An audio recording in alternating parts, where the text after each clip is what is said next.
நம்ம அம்மாவின் தந்தை சேனலுக்கு உங்களை அன்போடு வரவேற்கு. இன்றைக்கி நம்ம பார்க்க போகிறது ஒரு சூப்பரான உடல் நலத்துக்கு இந்த சீசன் கேட்ட மாதிரி ஒரு உணவு தாங்க. அதாவது சுக்கு களி, சுக்கு காஃபி பொடி எப்படி பண்ணுறதுன்னு பார்க்க போகிறோம். இந்த சுக்கு காஃபி பொடிக்கே நான் இந்த அளவில் தனியாக எடுத்து வச்சுருக்கேன். மிளகு இதில் ஒரு 2 ஸ்பூனு, ஏலக்காய் ஒரு கையளவு. இதில் இப்போதைக்கு எங்கள் பாட்டி என்ன செய்வாங்க, சித்திரத்தை அது எல்லாத்தையுமே இதில் போட்டிருப்பாங்க. திப்பிலி எல்லாத்தையுமே போட்டு அரைப்பாங்க. சுக்கு காஃபி பொடினாவே இதெல்லாம் சேர்த்து அரைப்பாங்க. நான் அதெல்லாம் அரைக்க மாட்டேன். வெறும் தனியா, மிளகு, ஏலக்காய் அவ்வளோதாங்க. இது எல்லாத்தையும் வறுத்துக்கலாம். அதுக்கு நாட்டு சக்கரை, அப்படி இல்லைன்னா கருப்பட்டி கூட போட்டு பாருங்கள், ரொம்ப அருமையாக இருக்கும். அடுத்தது நம்ம சுக்கு கருப்பட்டி களி தான் பண்ண போகிறோம். இப்போ இதெல்லாமே வறுத்துக்கலாம். இங்கே பாருங்கள், சுக்கு கருப்பட்டி இதுக்கு சுக்கு பொடி, இதுக்கு தேவையான அளவு சுக்கு பொடியும் சேர்த்துக்கலாம். சுக்கு நான் பொடி பண்ணி வச்சுருக்கேன். வெயில் காலத்தில் நல்லா காய வச்சுட்டு நல்லா இடிச்சிட்டு அதுக்கப்புறம் மிக்சியில் பொடி பண்ணுங்கள், ஈஸியாக இருக்கும். அப்படி முடியாதவங்க சுக்கு பொடி ரெடிமேடாகவே கிடைக்கிது, அதையும் வாங்கி யூஸ் பண்ணிக்கலாம். இந்த பக்கம் பார்த்தீங்கன்னா நான் கருப்பட்டி எடுத்து வச்சுருக்கேன். 2 பொருள் தாங்க போதும் உங்களுக்கு. கருப்பட்டி, சுக்கு, அவ்வளோதான். இந்த கருப்பட்டியை நான் இதில் கரைய விட்டுருக்கேன். அப்போ ஈஸியாக நமக்கு வேலையாகும். ஃபஸ்ட்டு சுக்கு காஃபிக்கு நம்ம பொடியெல்லாம் வறுத்துக்கலாங்க. ரொம்ப ஈஸி தான். நீங்கள் திப்பிலி எல்லாம் சேர்த்துக்கிறதுனாலும் சேர்த்துக்கலாம், ரொம்ப நல்லது. சித்திரத்தை எல்லாம் இதெல்லாம் ரொம்ப வாரத்தில் ஒரு முறை அதை எடுக்கிறது ரொம்ப நல்லது. இப்போ தனியாக வறுத்துக்கலாம்.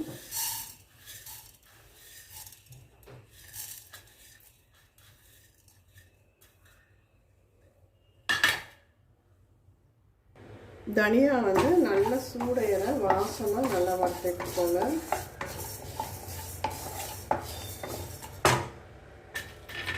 வறுபடட்டும் பார்க்கலாம். தனியா வறுத்துட்டு இருக்கும்போது ஏலக்காவை சேர்த்துக்கலாம்.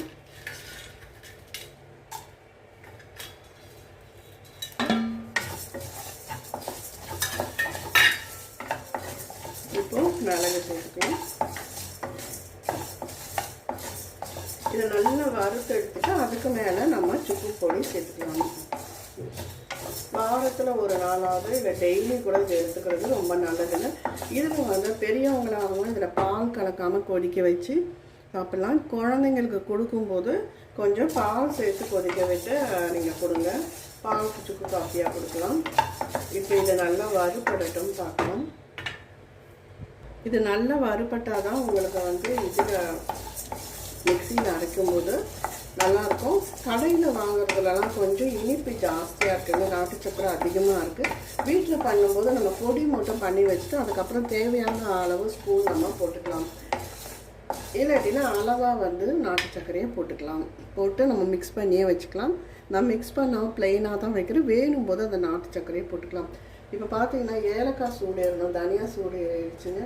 இது நம்ம சரியாக வறுக்கலைன்னா அரைக்கிறது கொஞ்சம் சிரமமாக இருக்கும். நம்ம வறுக்கிறத பொறுத்து இருக்குது. அது கெடாமல் இருக்கிறது. வெளியிலே வைக்கலாம், ஃப்ரிட்ஜில் ஸ்டோர் பண்ணணும்னு அவசியம் இல்லை. நல்லா வறுத்துட்டு பொடி பண்ணோன்னா கெடவே கெடாதுங்க. அதுபோல் தண்ணி இருக்கிற ஸ்பூனை போடாமல் நல்ல ஸ்பூன் காஞ்ச ஸ்பூனாக போடுங்க. ஏலக்காய் தான் இன்னும் வதங்கட்டும் பார்ப்போம். இப்போ பாருங்கள், வதங்கிடுச்சு. இப்போ இதில் நான் 3 ஸ்பூன் சுக்கு சேர்க்குறேன். 1 2 3. அந்த சூட்லேயே அடுப்பை ஆஃப் பண்ணிடலாம்.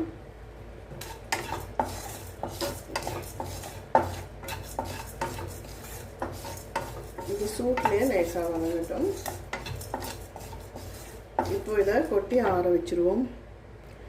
அடுத்தது சுக்கு களிக்கு நான் கருப்பட்டி தாங்க சேர்க்கணும், அப்போ தான் நல்லாயிருக்கும். கருப்பட்டியும் செக்கையும் ஆட்டுறது நல்லெண்ணெய். ஏன்னா அடுப்பு பற்ற வைக்கல. நல்ல கருப்பட்டி கரைஞ்சி வரட்டும்.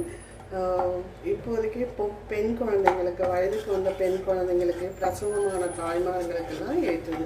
இது கொதிக்கட்டும் பார்க்கலாம். வாயு தொல்லை இருக்காதுங்க.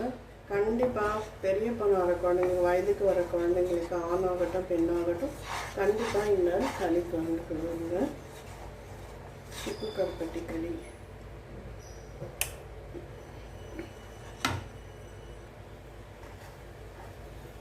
இதில் போடுற கருப்பட்டி நல்லா கரையணுங்க. சுத்தமான கருப்பட்டி தான். பதம்லாம் ஒன்றும் இல்லைங்க. அது நல்லா வந்து கொதிச்சு வரணும். இது நுரைச்சி வருதுங்களா, அப்போ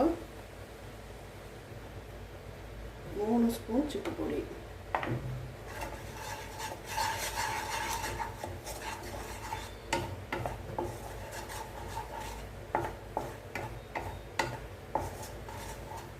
நல்லா திரண்டு நல்ல திக்கான பதத்துக்கு வரும். அப்போ நம்ம ஆஃப் பண்ணிடலாங்க. உருட்டிட்டு குழந்தைங்களுக்கு கொடுக்கலாம். ஒவ்வொரு சின்ன உருண்டையாக, குட்டி நெல்லிக்காய் சைஸ் உருண்டையாக உருட்டி குழந்தைங்களுக்கு கொடுக்கலாம். கொஞ்சம் நேரம் ஆனோன்னா இது திக்காகிடும். இருக்கட்டும், பார்க்கலாம். பாருங்கள், நல்லா திக்காக ஆரம்பிச்சிருக்கு. சுட சுட சாப்பிட அவ்வளோ அருமையாக இருக்கும். இடுப்புக்கு அவ்வளோ இந்த சீசனில் உங்களுக்கு இருமல், ஜலதோஷம், இந்த ஃபீவர் இதெல்லாம் கூட வராதுங்க. இந்த மாதிரி இயற்கையாகவே நம்ம அந்த காலத்தில் முன்னோர்கள் நமக்கு ஏற்படுத்தி கொடுத்தது. நல்லா சுருண்டு வர பாருங்கள், எப்படி உருண்டு திறந்து வந்திருக்கு.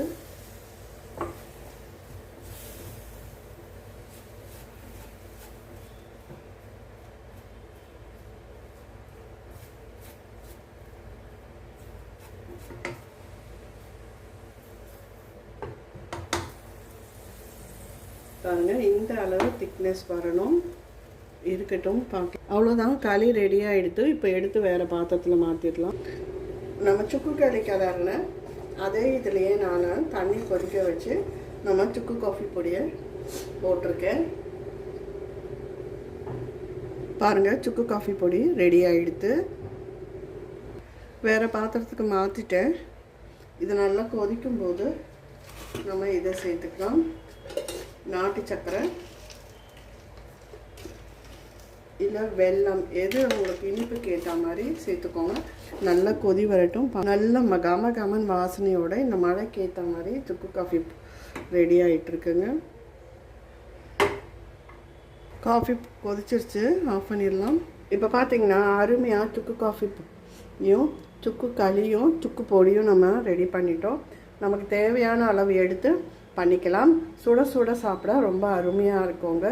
கண்டிப்பாக இதில் வந்து கொஞ்சம் நல்லெண்ணெய் விட்டு கொடுங்க, இல்லை நெய் விட்டு பழக்கம்னா நெய் விட்டு கொடுங்க. கண்டிப்பாக உடல் நலத்துக்கு ஆரோக்கியமான சுக்கு களி, சுக்கு காஃபி பொடி, சுக்கு காஃபி பாருங்கள் எவ்வளோ அருமையாக இருக்குன்னு. நம்ம கடையில் வாங்குறத விட இது நல்ல டேஸ்ட், ஃப்ரெஷ்ஷாக அரைச்சி பண்ணுறோம் இல்லைங்களா, டேஸ்ட் அதிகம் இருக்கும். கண்டிப்பாக இந்த வீடியோ பிடிச்சிருந்தால் லைக் பண்ணுங்கள், ஷேர் பண்ணுங்கள், சப்ஸ்கிரைப் பண்ணுங்கள். நன்றி, வணக்கம்.